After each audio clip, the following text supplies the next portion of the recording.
सुना।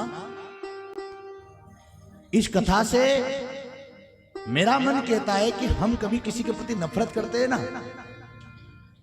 आप किसी की बुराई करते हो, उस व्यक्ति को तुरंत आपकी याद आ जाती है। आप बैठे बैठे मेरी निंदा करो, मुझे तुरंत आपका स्मरण आ जाएगा। मैं कथा सुनाता हूं आपको। एक बार एक राजा रथ में बैठ करके निकला। एक राजा रथ में बैठकर निकला और राजा की पालकी देख करके पूरा गांव, पूरा शहर, हर व्यापारी दुकान से बाहर निकलकर राजा के हाथ जोड़ रहे। राजा ने देखा कितना सम्मान करते लोग मेरा, पूरा गांव, पूरा शहर मेरे हाथ जोड़ रहा। तब तक राजा की नजर पड़ी एक सुतार लकड़ी घिस रहा था, और लकड़ी घिस रहा था। उसने राजा की तरफ नहीं देखा।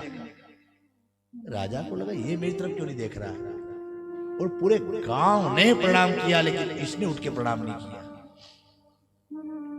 राजा ने मंत्रियों से कहा कौन है? बोले हमारे गांव का एक विश्वकर्मा है, कारीगर है, लकड़ी बनाता है, कोई हथियार वगैरह तैयार कर रहा है। तो राजा ने कहा ये प्रणाम नहीं कर रहा है। तो मंत्रियों ने कहा आप बहुत दंड दे दे। नहीं नहीं, दंड नहीं देना है, इसको प्रणाम करना चाहिए। मंत्रियों ने कहा महाराज सही है, राजा और राजा शासक है, बढ़िया राजा है, यथा राजा तथा प्रजा, राजा देवता जैसा है। राजा ने कहा ठीक है कोई बात नहीं, छोड़ो। राजा गया, पूरी पालकी खत्म हुई राजा की। और राजा ने कहा काम करो, वो सुतार जो लकड़ी घिस रहा था ना, उसको कल सुबह 8 बजे फांसी होगी, फरमान जारी। गाय के लिए खाली प्रणाम नहीं किया उठ के। मंत्री गए, जाकर के उसके घर बच्चे, बीबी, पत्नी, माँ बाप सब मस्ती में कर रहे, सुतार भी खेल रहा था, सबके साथ आनंदित हो रहा। उतरे में एकदम अचानक खबर आई आप की दुकान वहां है, हाँ, कल सुबह 8 बजे नहा धो करके पवित्र अवस्था में आना। क्यों? आपको सजाए मौत दी जाएगी। आपने राजा को उठकर प्रणाम नहीं किया। स्त्री रोने लगी, बच्चे रोने लगे, माँ बाप गिड़गिड़ाने लगे। जाके राजा साहब से बात करेंगे, वो मान जाएंगे, राजा बड़ा बढ़िया आदमी है। सबने समझाया, दूर दूर से खबर लगी कल फांसी होगी। सारे रिश्तेदार रात भर में आ गए। सारे रिश्तेदार ने आकर के तुझे उठ के प्रणाम करना था, अरे मैं काम कर रहा था, ध्यान रखना चाहिए तुझे, प्रणाम तो करना था तुझे। पूरा गांव प्रणाम करा राजा को। राजा मूडी आदमी है, दे दी फांसी, कल सुबह फांसी होगी। पूरे घर वाले रो रहे हैं, रो रो के बंद हो, फिर चालू हो, फिर बंद हो, फिर चालू हो। रात की 10 बज गई। पूरे परिवार में मातम छाया है। कुछ नहीं किया, खाली प्रणाम नहीं किया। राजा ने फरमान जारी कर दिया, आ जाना कल सुबह 8 बजे मौत है। 10 बजे तक सब रो रहे। रात को 10 बजे उस लकड़ी बनाने वाले ने, सुतार ने कहा अब परिवार वालों, पत्नी, बच्चों, माँ बाप, मैं आपसे निवेदन करूं, अब जो होना था सो हो गया, मरना एक दिन सबको है। अब मुझे थोड़ी देर मुझे अकेला छोड़ दो, मैं घबरा रहा हूं। आप सब यहाँ रहो, मैं बंद कमरे में बैठा हूं। बंद कमरे में गया, एकांत में जाकर के उसने ध्यान लगाया। ध्यान लगाया, रात की 2 बजी। ध्यान लगाते लगाते लगाते लगाते और रात को 2 बजे अचानक राजा की नींद खुली। और राजा की नींद खुली और राजा ने कहा कि देखो तो आज मेरे से बहुत बड़ा पाप हो गया। क्यों पाप हो गया? एक व्यक्ति ने उठकर प्रणाम नहीं किया, तो राजा को इतना निर्दयी होना चाहिए कि बिना सोचे समझे फांसी जारी कर दी।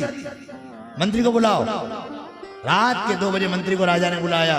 जी महाराज, एक काम करो, जाओ और जाकर के वो जो जिसको अपने फांसी दी है ना, उसे जाकर कहो कि तेरी फांसी रद्द कर दी गई है, जा मस्त रहे। मंत्री दौड़ा दौड़ा आया। रात को 2 बजे आकर के दरवाजा खटखटाया। बेचारा अंदर बैठा है। पूरे घर वाले लेट कर नहीं बैठ कर रो रहे हैं दीवार के सहारे। दरवाजा बजा, लगता है राजा के दूध लेने आ गए हैं। दरवाजा टाइट लगा लिया। दरवाजा खोलो। क्यों? बुलाओ उस आदमी को। कौन है वो जिसने राजा को प्रणाम नहीं किया? जी आप रोए नहीं, राजा ने आपकी फांसी रद्द कर दी है। क्या? पत्नी हंसने लगी, सब हंसने लगे, आनंद करने लगे, सब एक दूसरे को लाड़ लड़ाने लगे। लेकिन जिसने फांसी रद्द हुई उस सुतार ने मंत्री से कहा, हे मंत्री, क्या मैं राजा से मिल सकता हूं? तो मंत्री ने कहा, पागल, राजा का दिमाग खराब है, कल फांसी दे दी, आज रद्द कर दी और जाके कोई उल्टी सुल्टी बात कर फिर फांसी टांग दिया तो दिक्कत आ जाएगी। तो मत जा राजा के पास, 2-4 दिन गुस्सा शांत होने दे। नहीं, मुझे एक बार राजा के सामने ले जाओ। मंत्री ने कहा, चल। अगले दिन सभा लगी। मंत्री ने कहा, राजन, वो कल आपने फांसी का फरमान सुनाया था? हाँ, रद्द कर दी, वो तो घबराओ मत, रद्द नहीं कर दी, वो आदमी आपसे मिलना चाहता है। राजा ने कहा, क्यों? बोले, पता नहीं क्या कहना चाहता है। राजा ने कहा, बुलाओ। राजा के सामने प्रस्तुत किया। राजा ने कहा, क्या कहना है? बोले, राजन, मैं इसलिए आपका धन्यवाद देने नहीं आया कि आपने मेरी फांसी रद्द कर दी। मैं आपसे एक बहुत बड़ी बात करने आया हूं कि राजन, जब आपकी पालकी निकल रही थी ना, उस समय पता है मैं क्या कह रहा था बेटा मन में? ये पैसे वाले बहुत धनवान होते, ठाट ठैया पर राज गादी पर बैठ कर निकल रहा है, ये जो लकड़ी है नहीं, राजा मरेगा तो इसी लकड़ी से दाग करूंगा। वो लकड़ी घिसते घिसते क्या कह रहा था? ये राजा मरेगा तो इसी लकड़ी से इसका दाग करूंगा। राजा रथ में बैठा है, वो दुकान में बैठा है, लेकिन दुकान में राजा के प्रति गलत सोचा। राजा ने वही रथ रुकते ही कह दिया, फांसी पे चढ़ाओ। लेकिन राजा उसे जानता नहीं, वो राजा को जानता नहीं, राजा के हजारों प्रजा है। लेकिन किसी के प्रति नफरत का भाव रखोगे, नफरत जग जाएगी। और जैसे ही राजन ने, मैंने आपके प्रति गलत भाव रखा तो आपके हृदय में मेरे प्रति गलत भाव आया।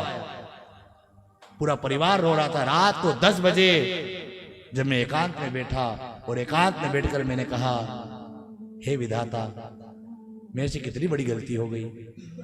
उस राजा ने मेरा कुछ नहीं बिगाड़ा है, फिर मैं उसकी चिता क्यों तैयार कर रहा था?